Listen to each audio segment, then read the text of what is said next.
A very pleasant good morning, dear readers. Welcome back to my channel, English Mentor. Today, we are going to analyze the editorial of 31st January. So let us start this editorial in detail. The title of this editorial is Risky Bets. देखो risky का मतलब हो गया full of trouble जिसको आप बोल सकते हो. Bets का मतलब हो गया यहाँ पे एक मतलब दाव लेना, दाव चलना, जैसे जिसका मीनिंग होता है a move full of risk, एक ऐसा दाव जिसमें बहुत सारा खतरा बना हुआ है, जिसके अंदर बहुत सारा रिस्क है. On Russia and Ukraine. फिलहाल अगर देखा जाए रशिया और यूक्रेन के बीच में बहुत ज्यादा कन्फ्लिक्ट बना हुआ है, एक डिस्प्यूट बना हुआ है, दोनों में फाइट जैसी स्थिति बनी हुई है. Hopes of diplomatic solution. फिलहाल उन दोनों के बीच में एक उम्मीद की एक किरण दिखाई पड़ती है. डिप्लोमेटिक मतलब राजनीतिक, सॉल्यूशन का मतलब हो गया समाधान. तो फिलहाल रशिया और यूक्रेन के बीच में एक लंबे टाइम से बहुत ज्यादा एक टेंशन दिखाई पड़ रही थी, युद्ध जैसी स्थिति बनी हुई थी. फिलहाल उस युद्ध की स्थिति को छोड़कर दोनों देशों के बीच में एक डिप्लोमेटिक सॉल्यूशन की उम्मीद की जा रही है कि दोनों में राजनीतिक एक समाधान हो सकता है. रशिया शुड डू यानी रशिया को करना चाहिए मोर टू रिड्यूस, कि रशिया को क्या करना चाहिए, रिड्यूस करना चाहिए, कम करना चाहिए टेंशंस. मतलब जो एक तरीके से दोनों के बीच में टेंशंस बनी हुई है, दोनों के बीच में जो संकट बना हुआ है, जो डिस्प्यूट बना हुआ है, विवाद बना हुआ है रशिया और यूक्रेन के बीच में along its border with Ukraine. क्योंकि रशिया ने क्या किया हुआ है, रशिया ने यूक्रेन के बॉर्डर पर बहुत सारी संख्या के अंदर अपने सैनिक तैनात किए हुए हैं, जिसकी वजह से यूक्रेन और रशिया के बीच में टेंशन का माहौल है. फिलहाल रशिया को इस बात को इंश्योर करना चाहिए कि ये जो टेंशन बनी हुई है उस टेंशन को कम करना चाहिए, क्योंकि बॉर्डर के ऊपर रशिया ने बहुत सारी नंबर्स के अंदर अपनी सेना को वहां पर डिप्लॉय किया हुआ है. तो उस टेंशन को कम करना चाहिए, रशिया की तरफ से ये बात होनी चाहिए. Russian foreign minister Sergei Lavrov comments. फिलहाल अगर देखा जाए तो रशिया के जो फॉरेन मिनिस्टर है सरगेई लवरोव ने अपना कमेंट क्या दिया, एक टिप्पणी की है उन्होंने. After receiving a return response from Washington to Moscow. तो फिलहाल अगर देखा जाए तो इस यूक्रेन के मामले में, क्योंकि यूक्रेन का एक अलाई पार्टनर कह सकते हो जिसको आप, जो कि अमेरिका है, तो अमेरिका का पूरा सपोर्ट है यूक्रेन को. तो फिलहाल देखा जाए तो रशिया के डोमिनेटिंग मतलब बिहेवियर को देखते हुए, नेचर को देखते हुए, तो अमेरिका ने भी क्या किया, उसके अंदर अपना इंटरफेरेंस दिखाया है. और कहीं ना कहीं रशिया के जो फॉरेन मिनिस्टर हैं उन्होंने एक टिप्पणी दी है किस बात को लेकर, कि अमेरिका ने यानी वॉशिंगटन यहाँ पे अमेरिका के लिए यूज किया गया है, टू मॉस्को, जिसके अंदर यानी अमेरिका ने क्या किया है, अमेरिका ने एक रिस्पॉन्स किया है मॉस्को को. मॉस्को क्या है, रशिया को, रशिया यानी मॉस्को कैपिटल है रशिया की, तो उसको एक रिस्पॉन्स करते हुए अमेरिका ने रशिया को रिस्पॉन्स किया है, जिसके अंदर उसके रिस्पॉन्स में रशिया के फॉरेन मिनिस्टर ने टिप्पणी की है सिक्योरिटी डिमांड्स, जिसके मतलब सिक्योरिटी डिमांड्स, जो सुरक्षा जो मांगे हैं उसको ध्यान में रखते हुए रशिया ने भी क्या की है, अपनी टिप्पणी की और कहा है कि यूक्रेन के आसपास का जो क्षेत्र है जहां पर उसने अपने सैन्य जो शक्ति है उसको बढ़ा रखा है, तो वो उसके खुद के क्या है, सिक्योरिटी डिमांड है. यानी कहीं ना कहीं सुरक्षा की डिमांड की वजह से उन्होंने क्या किया, यूक्रेन के आसपास के इलाके में अपनी सैन्य शक्ति को बढ़ाया हुआ है. तो यानी कि कहीं ना कहीं अमेरिका की तरफ से भी एक तरीके से कन्फ्लिक्ट देखने को मिलता है, क्योंकि रशिया लगातार यूक्रेन को डोमिनेट करने की कोशिश कर रहा है. और यूक्रेन के पक्ष में अभी फिलहाल देखा जाए तो यूएसए है. तो यूएसए ने क्या किया है, यूएसए ने रिस्पॉन्स किया है रशिया को, और रशिया ने कहा है कि हमारी सिक्योरिटी डिमांड है कि हमें सैन्य शक्ति को अगर हमने वहां पे बढ़ाया हुआ है तो ये हमारी सैन्य शक्ति की जरूरत है, यानी कि सैन्य सुरक्षा के रीजंस की वजह से हमने उसको बढ़ाया हुआ है. दैट हालांकि रशिया ने ये बात भी बोली है, Russia does not want Wars, कि रशिया ने इस बात को भी कहा है कि रशिया को किसी भी तरह का वॉर नहीं चाहिए. Raises hopes of A diplomatic solution. लेकिन रशिया की तरफ से ये स्टेटमेंट दिया जाना कि वो किसी भी तरह का वॉर नहीं चाहता है, तो ये अपने आप में एक उम्मीद पैदा करता है ऑफ ए डिप्लोमेटिक सोल्यूशन, राजनीतिक इसका क्या हो सकता है, एक समाधान हो सकता है टू यूक्रेन क्राइसिस। क्राइसिस का मतलब यहाँ पर एक तरीके से हो गया जो संकट बना हुआ है यूक्रेन के ऊपर, क्योंकि रशिया ने लगातार यूक्रेन को डोमिनेट करने की कोशिश की है और अपने सैन्य शक्ति को उसके बॉर्डर के आसपास बढ़ा रखा है, जिसकी वजह से यूक्रेन बहुत ज्यादा संकट की स्थिति के अंदर है। और इसके अंदर यूक्रेन की पक्ष की तरफ से अगर देखा जाए तो यूएसए ने भी इंटरफेयर किया है। और जब यूएस ने रशिया से जवाब मांगा है तो रशिया ने भी अपने उस जवाब में कहा है कि हमारी ये सुरक्षा कारणों की वजह से हमने क्या किया, यूक्रेन के आसपास हमने क्या किया, सैन्य शक्ति को बढ़ाया है। लेकिन at the same time Russia ने इस बात को एडमिट किया है वो किसी भी तरह का कोई युद्ध नहीं चाहते हैं। लास्ट वीक, पिछले हफ्ते, so a flurry of diplomatic activities. Flurry का मतलब हो गया एक तरीके से बीविल्डरमेंट। वैसे बीविल्डरमेंट का मतलब होता है सरप्राइजेस की अगर बात की जाए या टेंशन्स की बात की जाए तो, यानी पिछले हफ्ते बहुत सारी टेंशन्स के बीच में क्या हुआ, डिप्लोमेटिक एक्टिविटीज, बहुत सारी राजनीतिक जो प्रक्रियाएं हैं जिसके तहत मतलब ये जो टेंशन बनी है यूक्रेन और रशिया के बीच में उनको कम करने की कोशिश की गई। एम्ड, देखो एम्ड का मतलब टारगेट करना, डी एक्सिलरेटिंग। देखो डी एस्केलेट का मतलब होता है वैसे किसी चीज को रिड्यूस करना।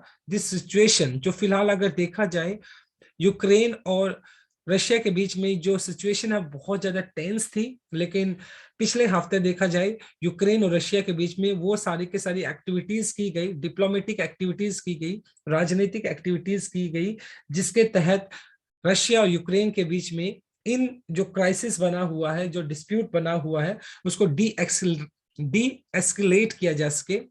डी एस्केलेट का मतलब होता है रिड्यूस करना, जिससे कि उन दोनों के बीच में जो टेंशन है उसको कम किया जा सके। बिसाइड्स का मतलब होगा के अलावा। द यूएस रिटर्न रिस्पॉन्स, फिलहाल अगर देखा जाए तो यूएस ने भी क्या किया, अमेरिका ने भी इस मामले में अपना इंटरफेरेंस किया है और यूएस ने भी अपना एक रिटर्न रिस्पॉन्स दिया है रशिया को। और उसके अंदर अमेरिका ने कहा है which could set the stage for further diplomatic talks in the coming weeks. और आने वाले टाइम के अंदर यानी क्या हो सकता है, यूएस और रशिया के बीच में भी क्या हो सकते हैं, डिप्लोमेटिक टॉक्स हो सकती है, राजनीतिक बातचीत हो सकती है, क्योंकि यूक्रेन के मामले को लेकर अमेरिका और रशिया के बीच में कहीं ना कहीं उनके बीच में भी कंफ्लिक्ट चल रहा है, उनके बीच में भी मनमुटाव है, एक स्थिति पैदा हो गई है। तो हो सकता है कि आने वाले टाइम के अंदर, आने वाले कुछ हफ्तों के अंदर अमेरिका और रशिया के बीच में भी बातचीत हो सके। फ्रेंच प्रेसिडेंट इम्यूनल मैक्रोन, देखो फिलहाल अगर देखा जाए तो फ्रेंच के जो प्रेसिडेंट है, राष्ट्रपति जो है Emmanuel Macron, has held talks with his Russian counterpart. Counterpart का मतलब हो गया समकक्ष, जिसको आप बोलते हो सेम डेजिग्नेशन के ऊपर हो, व्लादिमीर पुतिन। देखो व्लादिमीर पुतिन जो है वो रशिया के प्रेसिडेंट है और फ्रांस के जो प्रेसिडेंट है एम्यूनल मैक्रोन, उन्होंने भी रशिया के जो प्रेसिडेंट है उनसे बातचीत की है। किसको लेकर, इस क्राइसिस को कम करने को लेकर, यूक्रेन और जो फिलहाल रशिया के बीच में जो एक डिस्प्यूट बना हुआ है, एक वॉर जैसी स्थिति जो बन चुकी है, उसको खत्म करने के लिए। तो फ्रांस के जो प्रेसिडेंट है इम्यूनल मैक्रोन, उन्होंने भी रशिया के जो प्रेसिडेंट है उनके साथ बातचीत की है, व्लादिमीर पुतिन के साथ बातचीत की है। मिस्टर मैक्रोन जो कि फ्रांस के क्या प्रेसिडेंट है उन्होंने, and German chancellor of Olaf Scholz, ये जो जर्मन के मतलब क्या है, जिन जर्मन की जो अथॉरिटी है, चांसलर की अगर बात की जाए, आर ऑल्सो रिपोर्टेडली का मतलब तथाकथित, trying to revive this stalled का मतलब हो गया रुका हुआ, ठप पड़ा हुआ, इम्पीडिड। मिनिस्क अ प्रोसेस, मिनिस्क क्या है, देखो ये कैपिटल है किसकी, बेलारूस की, the capital and the largest city of Belarus, that sought to find a peaceful solution to Ukraine and in, देखिए फिलहाल अगर बात की जाए तो एक मिनिस्क क्या होना था, एक मिनिस्क टॉक होना था वो, लेकिन हो नहीं पाया, जिसके अंदर जो मिस्टर मैक्रोन है और जर्मन जो चांसलर है ओलफ स्कॉल्ज, उन्होंने भी लगातार क्या किया, उन्होंने भी कोशिश की है कि जो मिनिस्क टॉक होनी चाहिए थी वो मतलब क्या है, उसको दोबारा से रिवाइव करने की कोशिश की है, जिससे कि मतलब क्या हो सके, टू सॉर्ट। सॉर्ट का मतलब हो गया, देखो सी का सेकंड फॉर्म हो गया सॉर्ट, सॉर्ट का मतलब हो गया डिमांड करना, ढूंढना, find a peaceful solution to Ukraine, जिससे कि क्या किया जा सके, अगर मिनिस्क टॉक होगी तो उससे क्या किया जा सकता है, तो उसे एक पीसफुल सॉल्यूशन पाया जा सकता है, एक शांति प्रिय एक समाधान निकल सकता है यूक्रेन के इंटरनल, यूक्रेन का जो आंतरिक कन्फ्लिक्ट बना हुआ है, यूक्रेन के अंदर खुद की ही कंट्री के अंदर क्या बना हुआ है, एक आंतरिक संकट पैदा हो गया यूक्रेन के अंदर बिटवीन कीव। कीव क्या है? कीव एक सिटी है जो कि कैपिटल है यूक्रेन की। अगर यूक्रेन की कैपिटल के अंदर देखा जाए तो वहां पर खुद ही कन्फ्लिक्ट बना हुआ है, गृह युद्ध जैसी स्थिति बन गई है यूक्रेन के अंदर।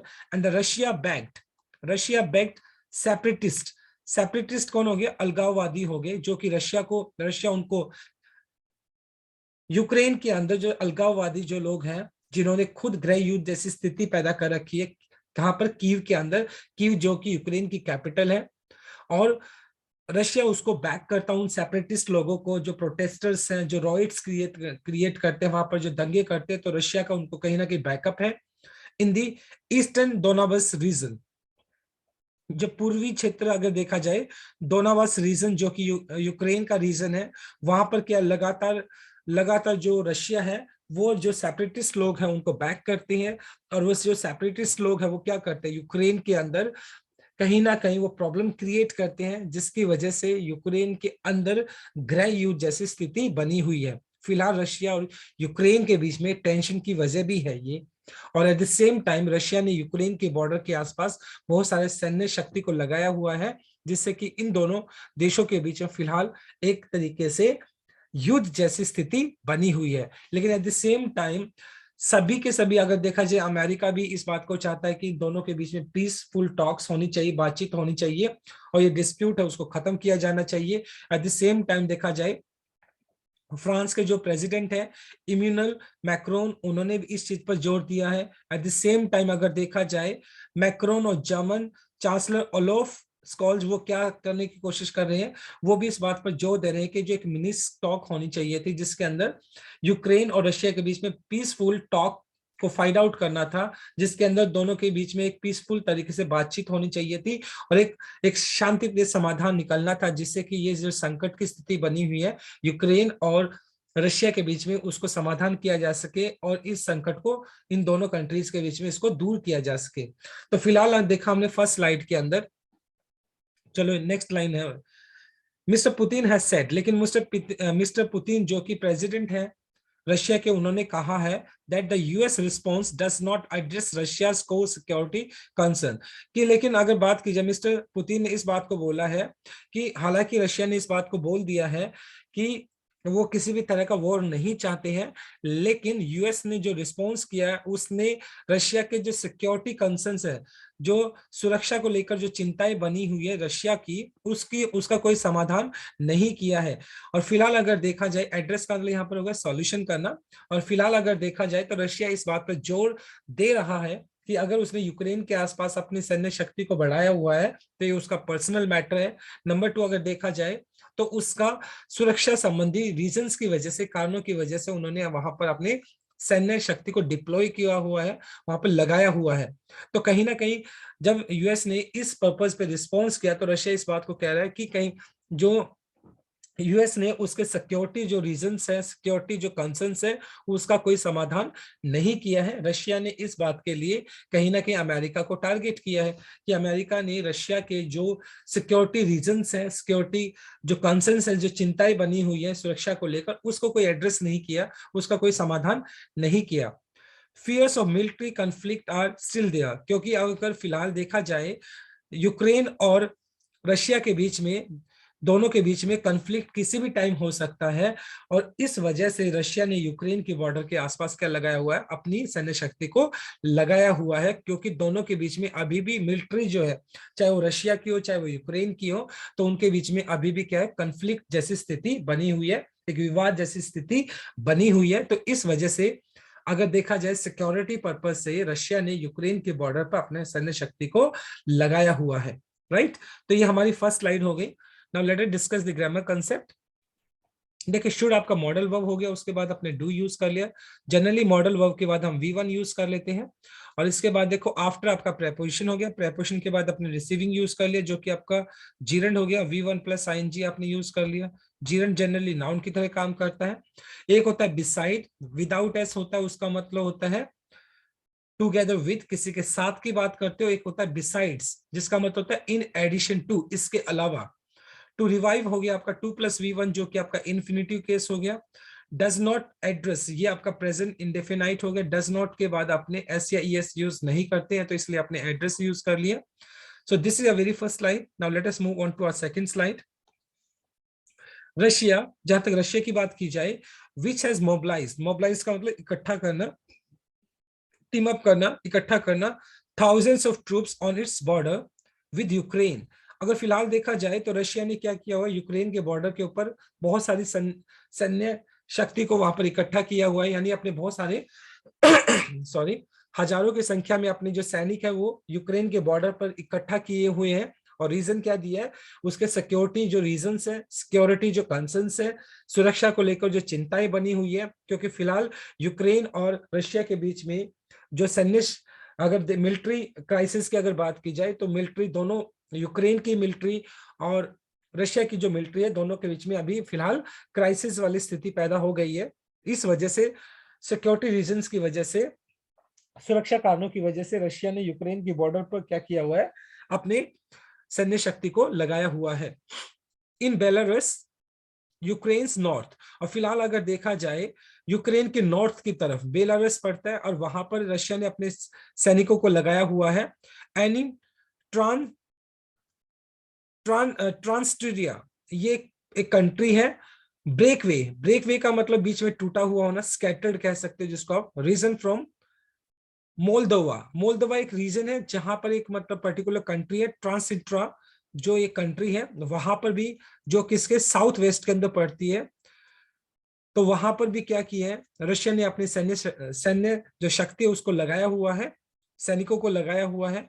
Has a clear military advantage. और इन पर्टिकुलर एरियाज के अंदर जहां पे रशिया ने अपने सैनिकों को लगाया हुआ है, चाहे वो बेलारूस बेलारूस हो, चाहे वो ये ट्रांस इंट्रा जो नाम की जो कंट्री है, तो वहां पर अपने सैन्य शक्ति को लगाया हुआ है, तो कहीं ना कहीं रशिया का एक्स्ट्रा एज दिखाई पड़ता है, उसका ज्यादा एडवांटेज दिखाई पड़ता है यूक्रेन के ऊपर। और वैसे भी देखा जाए तो रशिया कहीं ना कहीं यूक्रेन से ज्यादा पावरफुल कंट्री है।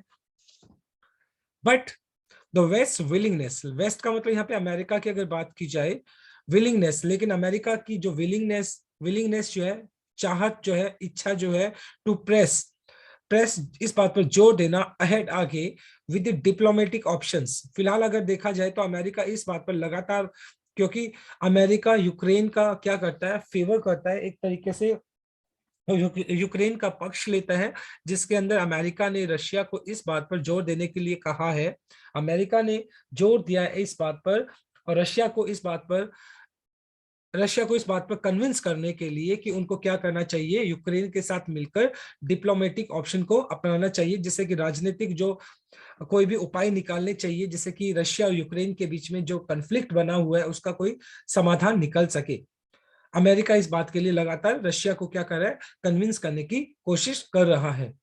रशियाज रेसिप्रोसिटी, देखो रेसिप्रोसिटी का मतलब हो गया म्यूचुअली, एक दूसरे के साथ मिलकर सजेस्ट। और फिलहाल अगर देखा जाए तो रशिया को यूक्रेन के साथ मिलकर सजेस्ट, ये जो पारस्परिक जिसको बोलते हैं, एक साथ मिलकर अगर कोई समाधान निकाले, that neither side is in Hari for armed conflict. क्योंकि फिलहाल देखा जाए, चाहे वो रशिया हो चाहे वो यूक्रेन हो, हालांकि दोनों के अंदर वॉर की जो स्थिति है, युद्ध की जो स्थिति है वो बनी हुई है, लेकिन फिलहाल, यानी वॉर की स्थिति बनी हुई है लेकिन वो युद्ध अभी तक स्टार्ट नहीं हुआ है। फिलहाल दोनों ही कंट्री अगर देखा जाए, चाहे वो यूक्रेन हो चाहे वो रशिया हो, वो युद्ध को स्टार्ट करने की स्थिति में नहीं है, और ना ही वो जल्दबाजी दिखा रही है कि वो युद्ध को स्टार्ट करें। There is a strong case for de escalation.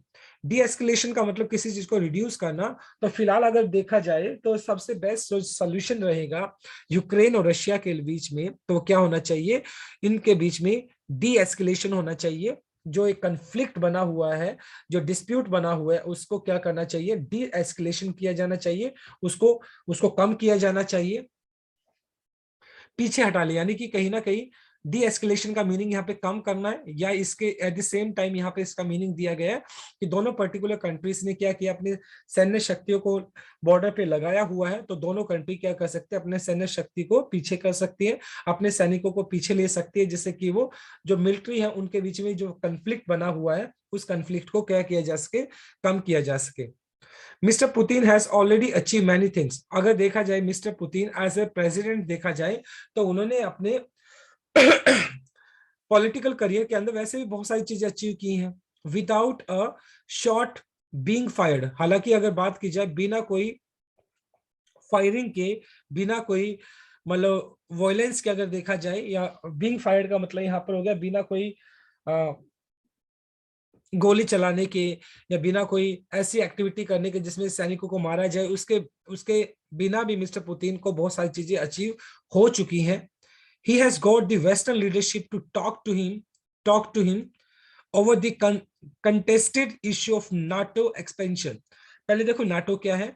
NATO हो गया नॉर्दर्न अटलांटिक ट्रीटी ऑर्गेनाइजेशन, जिसके अंदर 30 जो कंट्रीज है, जिसके अंदर 27 तो कंट्रीज है, यूरोपियन कंट्री है, 2 अमेरिका की कंट्रीज आ जाती हैं, नॉर्दर्न अमेरिका की, और एक कंट्री और है, जिसके अंदर 30 कंट्रीज का एक अलायंस है। तो नाटो क्या है, नाटो, और जिसके अंदर जो अमेरिका है वो लगातार ये यूरोपियन कंट्रीज है उनके ऊपर अपना क्या कर रहा है, एक तरीके से डोमिनेंस दिखा रहा है। अमेरिका लगातार मतलब यूरोपियन कंट्रीज के अंदर उसका इंटरफेरेंस बढ़ता जा रहा है, जिसको देखकर रशिया जो काफी इनसिक्योर दिखाई पड़ता है, क्योंकि रशिया खुद एक यूरोपियन कंट्री है, और इस तरीके से अमेरिका का जो एक डोमिनेंस दिखाई पड़ रहा है नाटो के थ्रू, कहां पर, यूरोपियन कंट्रीज के अंदर, तो कहीं ना कहीं जो रशिया है वो हमेशा से इस बात के अगेंस्ट रहा है, और रशिया ने अपनी हमेशा से इसके अगेंस्ट क्या दिखाई है, अपना इनसिक्योरिटी दिखाई है, और रशिया ने हमेशा से इसके खिलाफ कंप्लेन की है। He has got the western leadership. Western का मतलब यहाँ पर हो गया पश्चिमी, लीडरशिप का मतलब नेतृत्व, to talk to him over the contested मतलब disputed issue of NATO expansion, क्योंकि जो नाटो है वो लगातार यूरोपियन कंट्रीज के अंदर बढ़ता जा रहा है, जिसकी वजह से जो रशिया है उसने हमेशा से अमेरिका का क्या किया है, डिसफेवर किया है। अमेरिका के साथ उसकी भी कहीं ना कहीं खटपट बनी रहती है, डिस्प्यूट बना रहता है इस बात को लेकर, क्योंकि अमेरिका अमेरिका जो है लगातार यूरोपियन कंट्रीज के अंदर अपना प्रभुत्व जमाने की कोशिश कर रहा है, which Russia has long been complaining about. और लगातार इस तरीके से नाटो का जो एक्सपेंशन है यूरोपियन कंट्रीज के अंदर, और देखा जाए तो इस वजह से जो नाटो के अंदर, नाटो का जो एक्सपेंशन है, तो वहां पर लगातार ये जो रशिया है उसने अमेरिका का क्या किया है, अमेरिका का लगातार इस बात को लेकर एक तरीके से कंप्लेन किया है, शिकायत किया है कि कहीं ना कहीं अमेरिका क्या कर रहा है, अपना प्रभुत्व जमाने की कोशिश कर रहा है। By putting a gun to Ukraine's head, देखा जाए तो by putting a gun to Ukraine's head, और फिलहाल अगर देखा जाए तो जो रशिया है उसने क्या किया है, अपनी जो गन है, अपनी जो बंदूक है, किसके किसके सर पे रखी हुई है, यूक्रेन के सर पर रखी हुई है। Has effectively drawn a red line Russia relation with the west. और फिलहाल मतलब कहीं ना कहीं जो वेस्टर्न जो कंट्रीज है, खासतौर पर अमेरिका की अगर बात की जाए, तो यूक्रेन के सर पर उसने, रशिया ने क्या रखी है, बंदूक रखी हुई है, जिसकी वजह से एक रेड लाइन ड्रॉ हो चुकी है रशिया का, किसके साथ, जो वेस्टर्न जो कंट्रीज है, खास तौर पर अमेरिका के साथ देखा जाए, यूएसए के साथ देखा जाए, तो रशिया और यूएसए के बीच में भी क्या हो चुका है, एक रेड लाइन ड्रॉ हो चुकी है। किस वजह से, क्योंकि यूएसए जो है वो किसका फेवर करता है, वो यूक्रेन का फेवर करता है, और इस वजह से रशिया और यूएसए के बीच में भी एक रेड लाइन ड्रॉ हो चुकी है। कहीं ना कहीं एक वो एक कॉन्फ्लिक्ट वाली स्थिति रशिया और अमेरिका के बीच में भी पैदा हो गई है। ऑल्सो एज द यूएस, जहां तक अमेरिका की अगर बात की जाए, एंड इट्स अलाइज, अलाइज का मतलब जो उसके साथ जो दूसरे सहयोगी जो कंट्रीज हैं, देश हैं, आर स्क्रैम्बलिंग फॉर, स्क्रैम्बलिंग का मतलब होता है एक तरीके से क्लैमरिंग करना, क्लैमरिंग का मतलब हाथ पैर मारना, for economic measures to punish Russia. और मतलब कहीं ना कहीं जो अमेरिका है और उसके जो दूसरे सहयोगी जो देश है वो क्या करने की कोशिश कर रहे हैं, वो भी हाथ पैर मार रहे हैं, जिससे कि रशिया को रोकने के लिए, रशिया को पनिश करने के लिए किस तरीके से इकोनॉमिक मेजर्स, कि आर्थिक तौर पर रशिया को पनिश किया जाए। अगर रशिया के साथ कोई भी बिजनेस डील है, उस बिजनेस डील को कैंसिल किया जाए, रशिया को रोकने के लिए या रशिया को सबक सिखाने के लिए भी लगातार अमेरिका हो गया और उसके जो सहयोगी देश हैं वो रशिया को सबक सिखाने के लिए प्रयास कर रहे हैं, जिससे कि रशिया किसी तरीके से डर जाए, या रशिया अपने ये जो मूव है, रशिया जो अपना डोमिनेंट नेचर दिखा रहा है, उसको रोका जा सके। इफ इट इन्वेड्स, इन्वेड्स का मतलब हो गया एक तरीके से अटैक करना यूक्रेन, और इन केस अगर अमेरिका सॉरी रशिया यूक्रेन पर हमला करता है, द 2014 रशियन एनेक्सेशन, एनेक्सेशन का मतलब होता है the seize the state with power, मतलब कहीं ना कहीं राज्य को हथिया लेना। तो क्या किया था रशिया ने, क्रीमिया नाम की जो जगह है कहां पे यूक्रेन के अंदर थी, और अपनी पावर का यूज करके रशिया ने क्या किया था, उसको अपने अपने एरिया के अंदर मिला लिया था 2014 के अंदर। And Moscow continued support for separatist, और कहीं ना कहीं मॉस्को यहां पर हो गया यूक्रेन के लिए, सॉरी उसके लिए, रशिया के लिए। और रशिया ने हमेशा से जो जो सेपरेटिस्ट लोग हैं कहां पर, कीव के अंदर जो कि कैपिटल है यूक्रेन की, तो रशिया ने हमेशा से जो सेपरेटिस्ट लोग हैं जिन्होंने गृह युद्ध किया हुआ है अपने ही देश के अंदर, तो रशिया ने हमेशा से उनको सपोर्ट किया है। Inside Ukraine have practically become a non issues, और कहीं ना कहीं मतलब ये क्या हो चुके हैं उसके लिए रशिया के लिए नॉन इश्यूज बन चुके हैं, क्योंकि रशिया लगातार क्या कर रहा है, रशिया इन यूक्रेन के अंदर कन्फ्लिक्ट करने की कोशिश करता है। कहीं ना कहीं यूक्रेन के अंदर गृह स्थिति की युद्ध पैदा हो गया है, क्योंकि रशिया यूक्रेन के अंदर जो सेपरेटिस्ट लोग हैं उनको सपोर्ट करता है, जिसकी वजह से जो सेपरेटिस्ट लोग हैं यूक्रेन के अंदर ही क्या करते हैं, वॉयलेंस करते हैं, गवर्नमेंट को इंस्टेबल करने की कोशिश करते हैं। तो कहीं ना कहीं रशिया का जो इंटरफेरेंस है यूक्रेन के अंदर, वो साफ साफ दिखाता है कि रशिया कहीं ना कहीं डोमिनेंट है और यूक्रेन को दबाने की कोशिश कर रहा है। Nobody is threatening to punish Russia for not returning Crimea to Ukraine। और कहीं ना कहीं देखा जाए फिलहाल जो मामला क्या बना हुआ है कि जो रशिया ने अपनी सैन्य शक्ति को बॉर्डर पे लगाया हुआ है, at the same time Russia जो क्या करता है, यूक्रेन के जो इंटरनल इश्यूज है उनके अंदर कंफ्लिक्ट करता है, उसके अंदर इंटरफेरेंस करता है। एट द सेम टाइम जो सेपरेटिस्ट लोग हैं यूक्रेन के अंदर उनको फेवर करता है, जिससे कि वो यूक्रेन को क्या करते हैं, एक तरीके से डिसबैलेंस करने की कोशिश करते हैं। तो ये सारे इश्यूज है जिसकी वजह से अमेरिका भी इसके अंदर क्या कर रहा है, इंटरफेयर कर रहा है कि रशिया को ये चीजें नहीं करनी चाहिए। और जहां तक कोई भी ऐसी कंट्री नहीं जो रशिया को क्या कर रहा है, फिलहाल थ्रेटन करने की कोशिश कर रहा है, कि डराने की कोशिश कर रहा है कि वो जो क्रीमिया जो कि रशिया ने क्या कर लिया था, अपनी ताकत को यूज करते यूक्रेन से छीन लिया था और अपने साथ मिला लिया था। तो कोई भी कंट्री रशिया को फिलहाल डराने की कोशिश नहीं कर रहा है कि वो क्या कर दे, क्रीमिया को वापस कर दे तो यूक्रेन यूक्रेन को वापस कर दे। ये मुद्दा नहीं है, बल्कि क्या मुद्दा है कि रशिया ने जो यूक्रेन के बॉर्डर पर अपने सैन्य शक्ति को बढ़ाया हुआ है, सबसे पहले उसको डीएक्सलेट किया जाए, उसको कम किया जाए।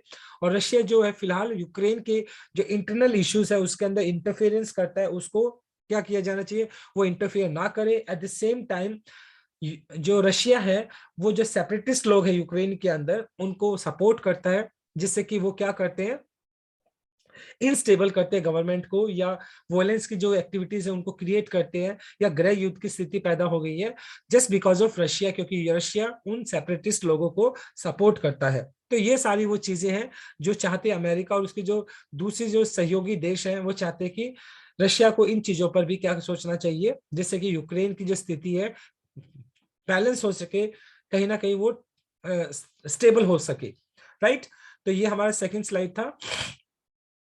Now let us discuss the grammar concept of this slide। देखो has mobilized, has के बाद आपने थर्ड फॉर्म यूज कर लिया जो कि आपका प्रेजेंट परफेक्ट हो गया। मोबिलाइज का मतलब होता है टीम अप करना, इकट्ठा करना।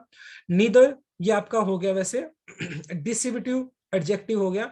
नीदर के बाद आपने यूज कर लिया क्या, सिंगुलर काउंटेबल नाउन, क्योंकि नीदर जो है वो अपने साथ सिंगुलर काउंटेबल नाउन लेकर चलता है। इसके बाद वो बीइंग फायर्ड, देखो ये आपका बीइंग के बाद आपने V3 यूज कर लिया जो कि आपका जीरेंड पैसिव स्ट्रक्चर हो गया। आर स्क्रैम्बलिंग फॉर, वैसे ये प्रेजेंट कंटिन्यूस हो गया। और स्क्रैम्बलिंग का मतलब हो गया यहाँ पर एक तरीके से क्लैम्बरिंग करना, क्लैम्बरिंग का मतलब हाथ पैर मारना, right. Now let us move on to our third slide. The status quo, status quo का मतलब होता है एग्जिस्टिंग सिचुएशन, जो स्थिति है एज इट इज बनी रहना। The existing state of affairs has been redrawn. फिलहाल अगर देखा जाए यूक्रेन और रशिया के बीच में जो स्थिति है वो एज इट इज बनी हुई है, हालांकि मनमुटाव अभी भी है, कन्फ्लिक्ट अभी भी बना हुआ है, लेकिन दोनों ही देशों की तरफ से सैन्य कार्रवाई नहीं की गई है।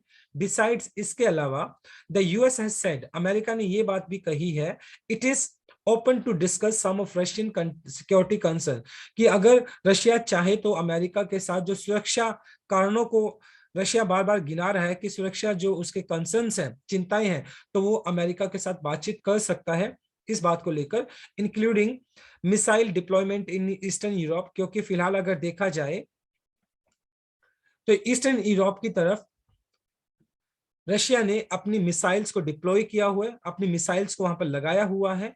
वो क्यों लगाया हुआ है ये बात भी देखी जा सकती है।